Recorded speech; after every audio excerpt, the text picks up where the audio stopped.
राधे राधे, जय श्री कृष्णा, हर हर महादेव। आप सभी भगवत प्रेमियों का आज के सत्संग में बहुत बहुत स्वागत करता हूँ, अभिनंदन करता हूँ। आज के सत्संग में हम ऐसे तत्व की भगवत चर्चा करेंगे जिसके अतिरिक्त इस पूरे ब्रह्मांड में सब कुछ शून्य है। उसी तत्व के प्रकाश से ब्रह्मांड का कण-कण प्रकाशित है। उस प्रकाश के अतिरिक्त सर्वत्र सिर्फ अंधकार ही अंधकार है। जी हां, हम चर्चा कर रहे हैं भगवत तत्व की, परमात्मा तत्व की, ईश्वर तत्व की। उसी तत्व के ज्ञान को तत्व ज्ञान कहा जाता है। सत्संग का मूल उद्देश्य उसी भगवत तत्व का बोध कराना है। अब मन में जिज्ञासा होती है कि भगवत तत्व क्या है, ईश्वर तत्व किसे कहते हैं, परमात्मा तत्व क्या होता है। तो ज्ञान कहता है भगवत तत्व अथवा परमात्मा तत्व वह तत्व है जिसमें कभी किंचित मात्र भी कोई विकार या परिवर्तन नहीं होता, जो संपूर्ण देश, काल, क्रिया, वस्तु, व्यक्ति, अवस्था, परिस्थिति, घटना आदि में समान रूप से परिपूर्ण है, जो सत्चित आनंद स्वरूप है और जो प्राणी मात्र का वास्तविक स्वरूप है। अर्थात वो संपूर्ण देश में, देश से मतलब स्थान, सभी स्थान, एवरीवेयर, हर स्थान पर, जल में, पृथ्वी पर, आकाश में, पाताल में, सभी अन्य लोकों में भी उपस्थित है। कहीं पर उसका अभाव नहीं है, सब जगह विद्यमान है।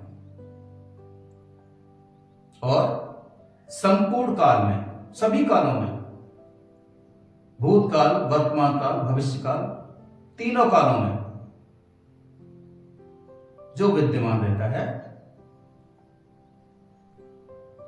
संपूर्ण क्रियाओं में विद्यमान रहता है। सभी क्रियाओं में, सृष्टि की जितनी क्रियाएं होती हैं, सृजन से लेकर विनाश तक, जितनी क्रियाएं हम देखते हैं, सुनते हैं, अनुभव करते हैं या खुद करते हैं, ऐसी सभी क्रियाओं में वो समान रूप से उपस्थित रहता है, या ऐसे कहें कि उसकी उपस्थिति के बिना कोई क्रिया नहीं होती। वो संपूर्ण वस्तुओं में उपस्थित है। हर वस्तु में, जो भी वस्तुएं हमें प्रतीत होती हैं या दिखाई देती हैं, उन सभी वस्तुओं में, हर पर्वत में, नदी में, जंगल में, वनस्पति में, जीव जंतु में, जितनी भी चीजें आपको दिखती हैं, वो सब में समान रूप से उपस्थित रहता है, विद्यमान रहता है। सभी व्यक्तियों में विद्यमान रहता है, हर मनुष्य में, हर प्राणी में विद्यमान रहता है, संपूर्ण अवस्थाओं में भी विद्यमान रहता है। चेतना की 3 अवस्थाएं होती हैं। कौन कौन सी? जागृत, स्वप्न और सुषुप्ति। इन तीनों अवस्थाओं में वो समान रूप से विद्यमान रहता है, उपस्थित रहता है। जागृत, अभी हम जागे हुए हैं, सत्संग कर रहे हैं, जागृत स्थिति में, अवस्था में है, तो जागृत अवस्था में भी वो है। सुषुप्ति यानी गहरी नींद में होते हैं, तब भी वो रहता है हमारे साथ। और स्वप्न में जागृति और सुषुप्ति दोनों के बीच की जो स्टेज होती है, जो अवस्था होती है, ना हम जागृत हैं, ना हम सुषुप्ति में हैं, ना हम नींद में हैं, स्वप्न की अवस्था मानते हैं उसे, तो उसमें भी वो विद्यमान रहता है।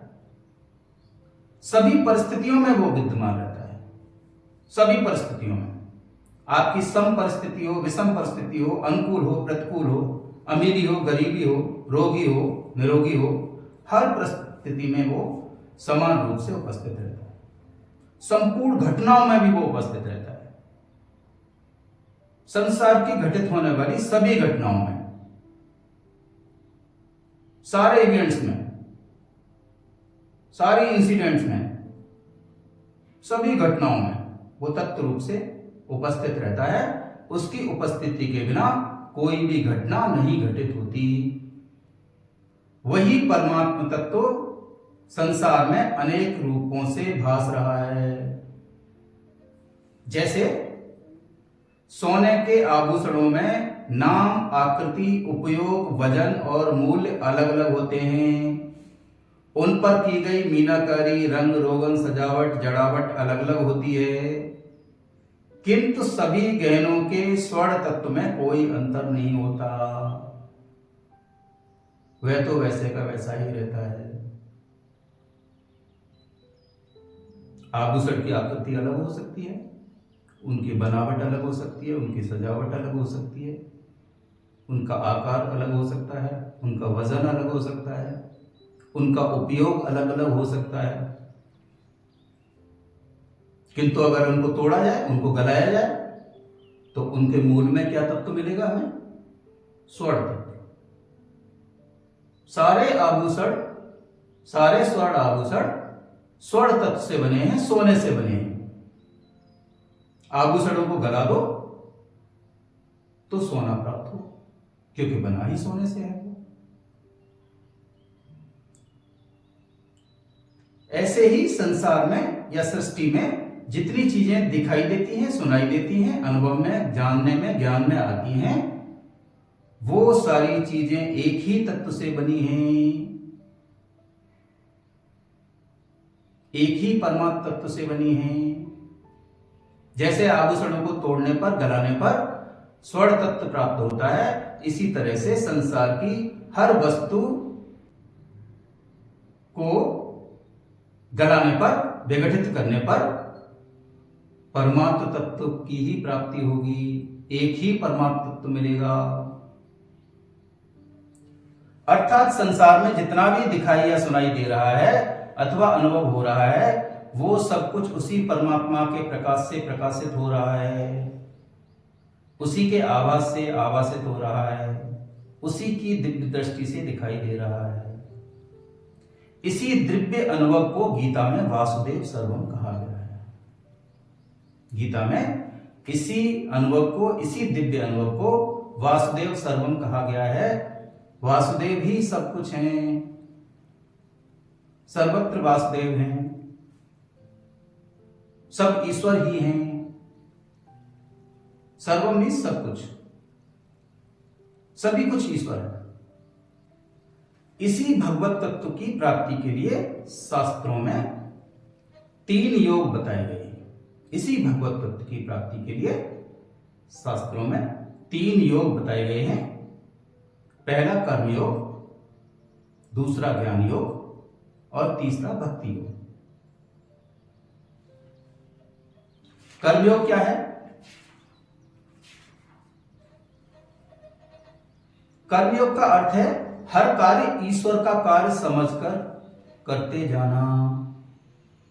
अगर हम व्यापारी हैं, दुकानदार हैं, तो समझना चाहिए कि ये व्यापार, ये दुकान ईश्वर की है। उस व्यापार में, उस दुकान पर जो ग्राहक आते हैं वो ईश्वर के भक्त हैं। मुझे ईश्वर ने इनकी सेवा के लिए यहां रखा हुआ है। मैं ईश्वर का काम करूं और आने वाले ईश्वर के भक्तों की सेवा करूं, तो उस करने में आपका कर्म बंधन नहीं होगा, क्योंकि आप ईश्वर का कार्य समझ के कर रहे हैं।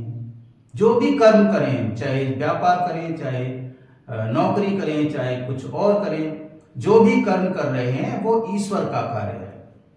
ईश्वर का कार्य करके समझ के करें, हर कार्य ईश्वर का कार्य समझ के करें, तो उसमें कर्म बंधन नहीं होगा, क्योंकि आपने कुछ किया नहीं, आपने तो ईश्वर का कार्य किया।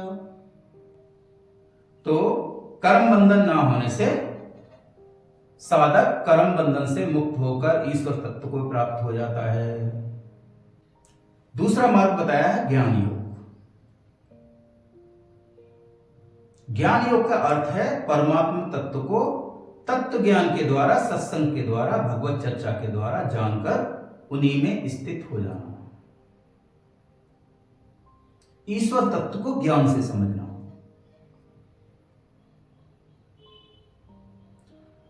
संसार की नश्वरता और ईश्वर तत्व की अविनाशता, निरंतरता, सत्यता को ज्ञान द्वारा समझ लेना और उसे दृढ़ता से स्वीकार कर लेना, यही ज्ञान योग है।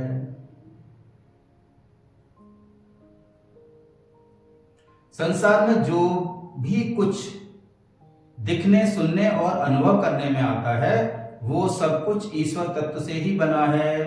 ऐसा विचार और बोध भगवत ज्ञान के द्वारा पक्का करना ही ज्ञान योग है। यह मार्ग सरल और श्रेष्ठ है। सरल और श्रेष्ठ क्यों है? क्योंकि ज्ञान होने पर संसार का सारा अज्ञान मिट जाता है। अज्ञान मिटने से क्या लाभ होता है? संसार के जितने भी दुख हैं वो अज्ञान से जनित हैं, अज्ञान से पैदा हुए हैं। तो जब अज्ञान मिटता है तो दुख मिट जाते हैं। हमेशा हमेशा के लिए दुखों से छुटकारा मिल जाता है। पहला फायदा ये होता है ज्ञान योग का। एक बार ज्ञान होने पर फिर कभी अज्ञान नहीं होता। एक बार अगर ज्ञान हो गया, किसी चीज का बोध हो गया,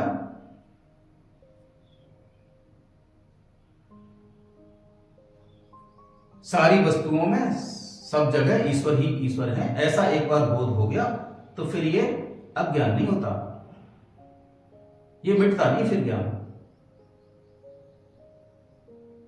एक बार बोध हो गया तो हो गया, तत्व बोध, तत्व ज्ञान एक बार हो गया तो वो पक्का हो गया। फिर एक बार सत्संग में जो सुन लिया, जो से स्वीकार कर लिया, समझ लिया, जान लिया, पक्का हो गया तो वो पक्का हो गया। फिर भूलने वाली बात नहीं। एक बार जब हमने मान लिया कि वासुदेव सर्वम है, सब कुछ ईश्वर ही है, सब कुछ ईश्वर ही बने हुए हैं, अपने तत्व से ही सब कुछ, सारी सृष्टि बनाई हुई है। अगर एक बार ये जान लिया, मान लिया, पक्का निश्चय कर लिया तो फिर ये निश्चय मिटता नहीं, पक्का निश्चय हो जाता है। विस्मरण नहीं होता कभी इसका, ज्ञान का। एक बार ज्ञान हो गया तो ज्ञान हो गया। तीसरा बताया गया है भक्ति योग। भक्ति योग का अर्थ है ईश्वर को ही अपना सर्वस्व मानकर उन्हीं के हो जाए। ईश्वर ही मेरे अपने हैं और मैं ईश्वर का हूं, मेरे तो गिरधर गोपाल दूसरा न कोई। ऐसा निश्चय करने पर मीराबाई को भगवत प्राप्ति होती है।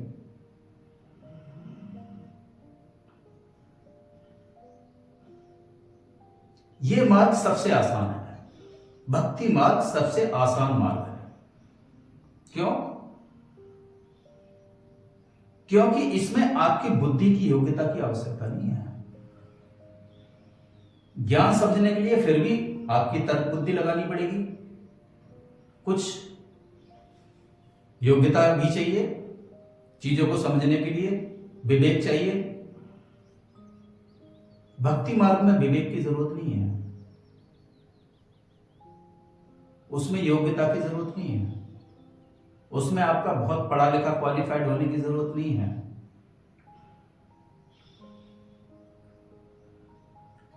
अज्ञानी से अज्ञानी और मूढ़ से मूढ़ व्यक्ति भी अनन्य भाव से ईश्वर को पुकारे, हे प्रभु मैं अब सिर्फ तुम्हारा हूं और तुम मेरे हो, संसार में मेरा कोई नहीं है, मैं समस्त संसार का त्याग कर आपका होना चाहता हूं, तो तुरंत भगवत प्राप्ति हो जाती है, इसमें कोई संदेह नहीं है। इसलिए ये मार्ग सरल है।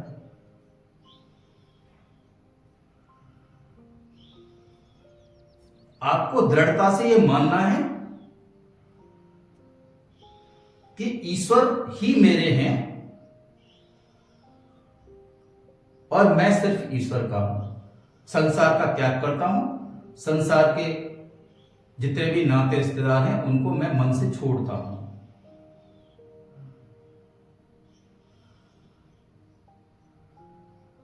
तो फिर ईश्वर प्राप्ति में देर नहीं।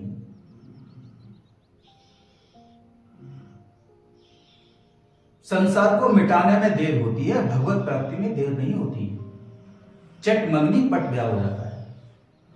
एक तरफ आपने संसार से रिश्ता खत्म किया, दूसरी तरफ तुरंत आपका भगवान से आमना सामना हो गया, रिश्ता बन गया, अटूट बंधन। समस्त संसार का त्याग करने पर ईश्वर का अनन्य भाव से चिंतन करना, अनन्य भाव से भक्ति करना और उनको ही अपना मानना, सर्वस्व मानना, ऐसे भक्ति भाव को भक्ति योग कहते हैं। और इसमें ईश्वर की प्राप्ति बहुत सुलभ होती है, बहुत जल्द होती है। तो ये 3 मार्ग बताए गए थे भगवत प्राप्ति के, कर्मयोग, ज्ञान योग और भक्ति योग। आप लोग अपनी मान्यता, रुचि और क्षमता, योग्यता के अनुसार किसी भी मार्ग से चलें, अंत में इन तीनों मार्गों से उसी एक ही परमात्म तत्व की प्राप्ति होगी। किसी भी मार्ग से चल लीजिए। आपको लगता है संसार में रह के, व्यापार में रह के, गृहस्थ जीवन में रह के ईश्वर प्राप्ति करनी है? कर्मयोग बहुत अच्छा साधन है।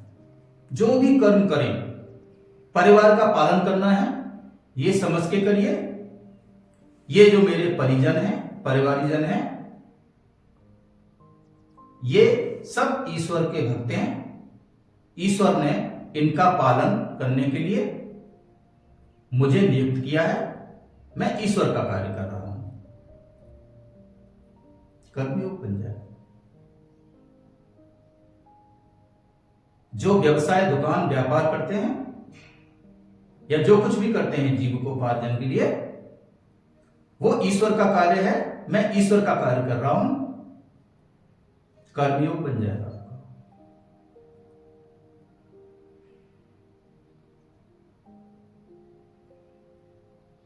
तो संसार नहीं छूटता है, कोई बात नहीं, लेकिन जो कुछ कर रहे हैं वो ईश्वर का कर्म समझ के कर लीजिए। बस सोच बदलनी है अपनी। अभी तक आप व्यापार अपना समझ के करते हैं।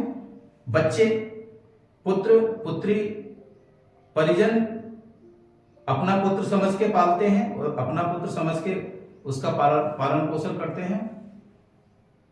अपने परिजन समझ के उनका लालन पालन करते हैं। अब उस परिवार को ईश्वर का परिवार समझ के करना शुरू कर दीजिए। कर्मयोग बन जाएगा। दृष्टिकोण बदलना है अपना। आसान मार्ग है।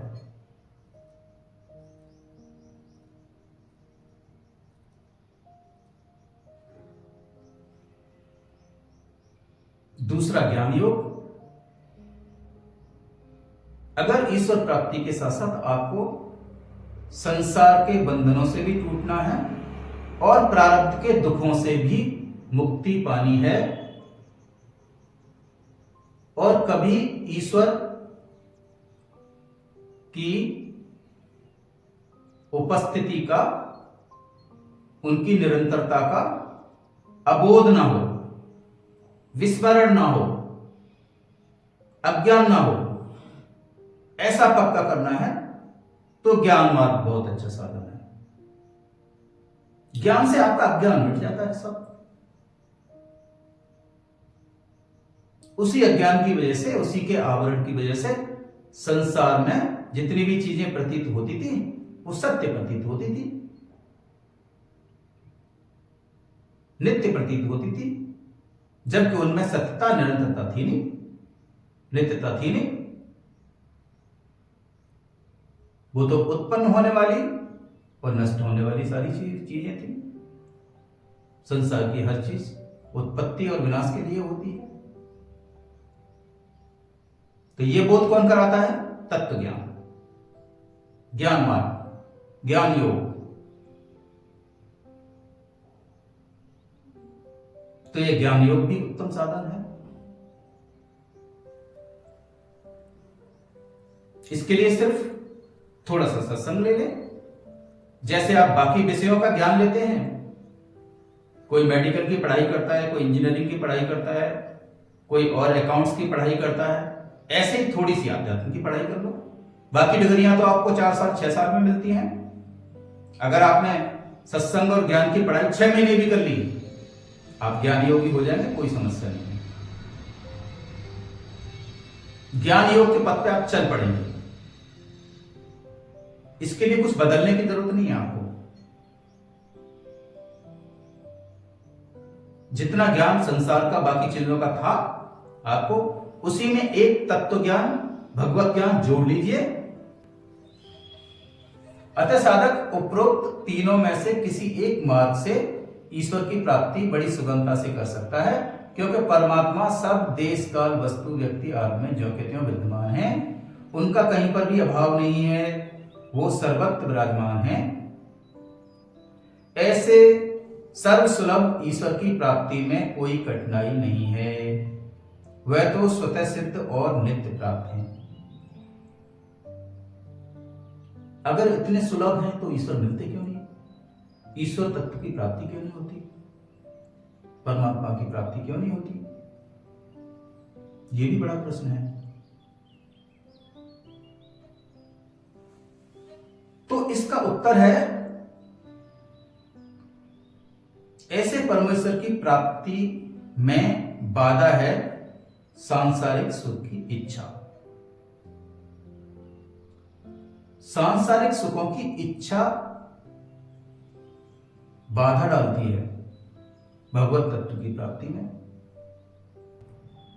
वास्तव में भगवान की प्राप्ति में कोई कठिनता नहीं है, बिल्कुल कठिनता नहीं है। तो कठिनता किसमें है? कठिनता है संसार के त्याग में। संसार का त्याग नहीं हो पाता। जो संसार निरंतर हमारा त्याग कर रहा है और एक दिन पूरा त्याग कर देगा, उस संसार का हम त्याग नहीं कर पाते। इसलिए संसार से माने हुए संयोग का वर्तमान में ही वियोग अनुभव करना आवश्यक है। जो भी मिला हुआ संसार है उसका आज वियोग का अनुभव कर लें।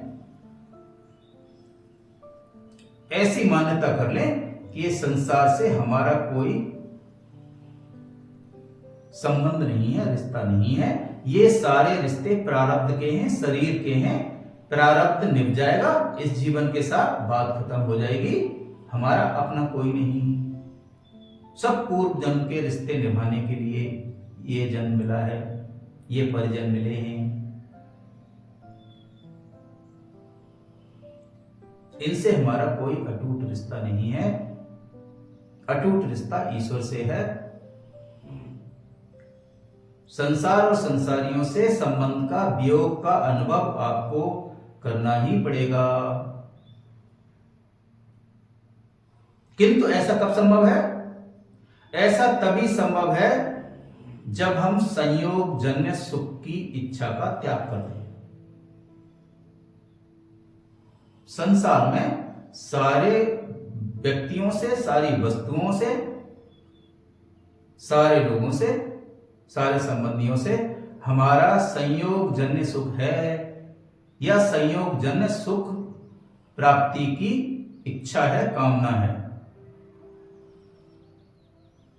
जब तक इसका त्याग नहीं करेंगे तब तक ईश्वर प्राप्ति कठिन बनी रहेगी। भगवत प्राप्ति में कठिनता दिखाई देती रहेगी। ज्ञान की दृष्टि से उस एक परमात्मा के सिवाय अन्य कुछ है ही नहीं।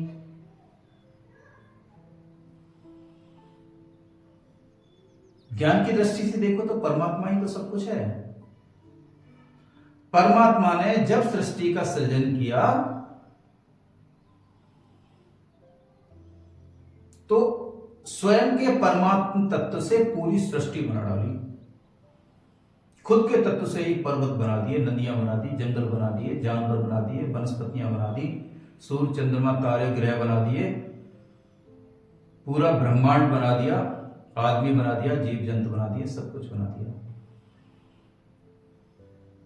स्वयं के तत्व से, परमात्मा के तत्व से, परमात्मा तत्व से।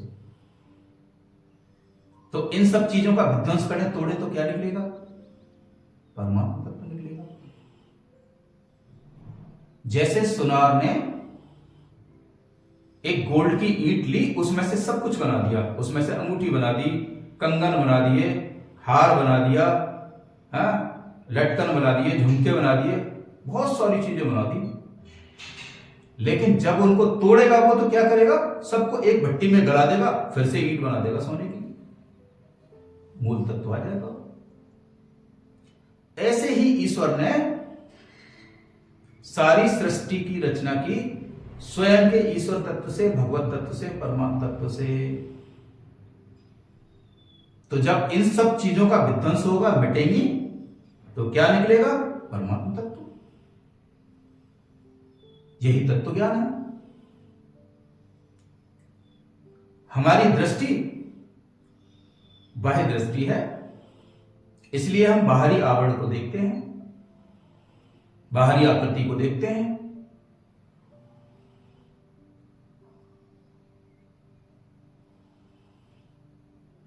आभूषण को देखते हैं, हार बहुत अच्छा है, आभूषण बाहरी दृष्टि से देख रहे हैं, आकार को देख रहे हैं, चमक देख रहे हैं उसकी।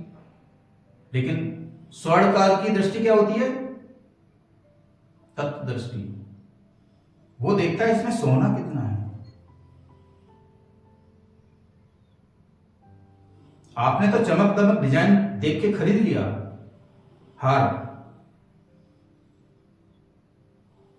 महंगा हार खरीद लिया चमक दमक देख के, लेकिन उसी हार को स्वर्णकार को बेचने जाएंगे तो वो आप उसकी चमक दमक देख के नहीं खरीदेगा कि ये बहुत अच्छा है, डिजाइन अच्छी है इसकी, सुंदर है ना। वो कहेगा भैया इसको गलाऊंगा मैं, मुझे इससे लेना देना नहीं कुछ, इसके अंदर स्वर्ण तत्व कितना है, सोना कितना है, गला के देखूंगा, उसको तोलूंगा, तब बताऊंगा इसका मूल्य क्या है। उसकी दृष्टि तत्व दृष्टि की है। हमारी दृष्टि क्या है? हमारी इंद्रिय दृष्टि है, इंद्रियों से देख रहे हैं, इसलिए हमें अलग अलग आभूषण दिखते हैं। लेकिन स्वर्ण की दृष्टि तत्व दृष्टि है, उसको सारे आभूषणों में सिर्फ सोना ही सोना नजर आता है।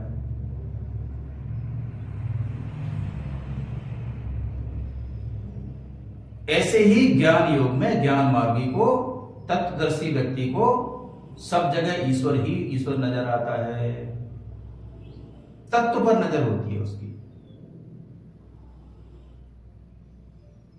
जिस ईश्वर तत्व से सब कुछ बना है उसकी दृष्टि उसी तत्व पे जाती है, फिर बाहरी आभूषण पर नहीं जाती। वही परमात्मा ब्रह्म रूप से सबकी उत्पत्ति करता है, वही परमात्मा विष्णु रूप में हम सभी का पालन करता है, और रुद्र रूप में सबका संहार करता है।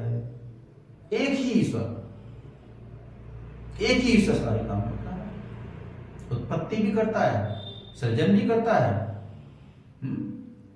भरण पोषण भी करता है,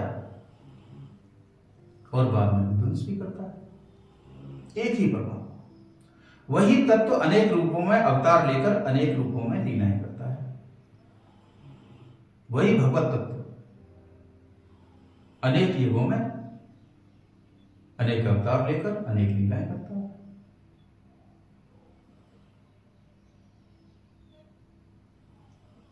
इस प्रकार अनेक रूपों में देखने पर भी वह परमात्मा तत्व एक ही रहता है और तत्व दृष्टि से एक ही दिखता है। अनेक रूपों में दिखने पर भी तत्व दृष्टि हो तो वही भगवत तत्व नजर आएगा, हर प्राणी में वही ईश्वर तत्व नजर आएगा, हर पेड़ पौधे जीव जंतु में वही ईश्वर तत्व नजर आएगा। बना ही सब कुछ ईश्वर तत्व से है। बस हमारी दृष्टि तत्व दृष्टि नहीं होती, अज्ञान का आवरण होता है, संसार का आवरण होता है, जिससे तत्व दिखाई नहीं देता, ईश्वर तत्व दिखाई नहीं देता, हमको सिर्फ संसार दिखाई देता है। जब तत्व ज्ञान से, भगवत ज्ञान से, सत्संग से हमको ऐसी दृष्टि मिल जाती है तो फिर वासुदेव सर्वम ही नजर आते हैं, सर्वत्र ईश्वर ही ईश्वर नजर आते हैं। तत्व दृष्टि क्या होती है, आइए संक्षेप में समझते हैं। मनुष्य की 3 प्रकार की दृष्टियां होती हैं। पहली होती है इंद्रिय दृष्टि, या जिसको वहीकरण बोलते हैं। दूसरी होती है बुद्धि दृष्टि, जिसको अंतःकरण बोलते हैं। और तीसरी होती है तत्व दृष्टि, जिसको स्वरूप भी बोला जाता है। तो इंद्रिय दृष्टि क्या है? इंद्रिय दृष्टि का अर्थ है बाहरी 5 ज्ञानेंद्रियों से जो कुछ हमें अनुभव में आता है। इंद्रिय दृष्टि से जो चीजें दिखती हैं वो असत और अस्थिर होते हुए भी सत्य प्रतीत होती हैं, जिससे उनमें आसक्ति होती है और भोग वृत्ति का निर्माण होता है। ये हमारी इंद्रिय दृष्टि है। दूसरा होता है बुद्धि दृष्टि। बुद्धि दृष्टि क्या होती है? संसार को विवेक बुद्धि से समझना ही बुद्धि दृष्टि है। संसार को विवेक से समझने के लिए, जो संसार कल था वो आज नहीं है, जो आज है वो कल नहीं रहेगा, समाप्त होगा। संसार तो है मिटने के लिए, विनाशी है ये, तो इसका तो विनाश ही होना है। उत्पत्ति हुई है तो विनाश होगा। विवेक पूर्वक असत का त्याग करने पर जो शेष रहता है वही भगवत तत्व है। सबसे महत्वपूर्ण और वास्तविक दृष्टि है तत्व दृष्टि। तत्व दृष्टि ही वास्तविक दृष्टि होती है। जैसे बताया ना, स्वर्णकार की दृष्टि सोने पर होती है। आप चाहे कितना भी अच्छा डिजाइन वाला आभूषण ले जाइए, उसकी कीमत वो देखकर नहीं देगा, डिजाइन के हिसाब से नहीं देगा, चमक के हिसाब से नहीं देगा। उसको गलाकर स्वर्ण तत्व परखेगा, देखेगा कितना है, वजन तोलेगा उसका तत्व का। ऊपर आपने रंग रोगन और क्या क्या जड़ाई की हुई है, उससे मतलब नहीं है। मीनाकारी से मीना के पैसे नहीं देगा आपको, स्वर्ण तत्व के ही पैसे देगा। तत्व दृष्टि है उसकी। ऐसे ही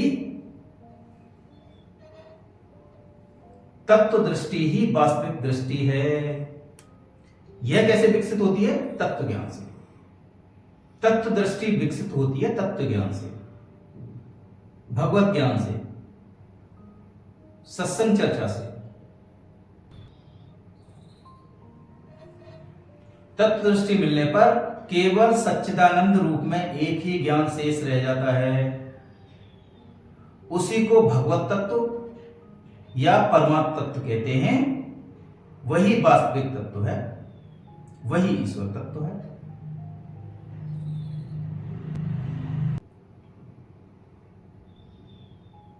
तत्व दृष्टि मिलने पर केवल सच्चिदानंद रूप में एक ही ज्ञान शेष रह जाता है। एक ही ज्ञान शेष रहता है, सच्चिदानंद हरि का ज्ञान, भगवत ज्ञान, भगवत तत्व, परमात्मा तत्व। तत्व दृष्टि हो जाए तो फिर बाकी कुछ नहीं नजर आता। आपको सब में ईश्वर तत्व ही नजर आएगा। उसी तत्व को भगवत तत्व या परमात्मा तत्व कहते हैं। वही वास्तविक तत्व है, वही ईश्वर तत्व है। आपने अपना कीमती समय देकर सत्संग सुना, इसके लिए आपको बहुत बहुत साधुवाद। ईश्वर के इस अमूल्य ज्ञान को दूसरे तक भी पहुंचाएं, ताकि उनका जीवन भी भगवत बने। ज्ञान दान सबसे बड़ा दान है। इससे लाखों करोड़ों लोगों का जीवन बदल सकता है। ईश्वर आपका जीवन भगवत और आनंदमय बनाए, ऐसी प्रार्थना करता हूं। यदि आज के सत्संग से संबंधित आपका कोई प्रश्न हो, कोई जिज्ञासा हो, कोई आशंका हो, तो इस भाग में जो कॉन्टैक्ट डिटेल्स दी जा रही हैं उन पर संपर्क करके प्रश्न पूछ सकते हैं। राधे राधे, जय श्री कृष्णा, हर हर महादेव।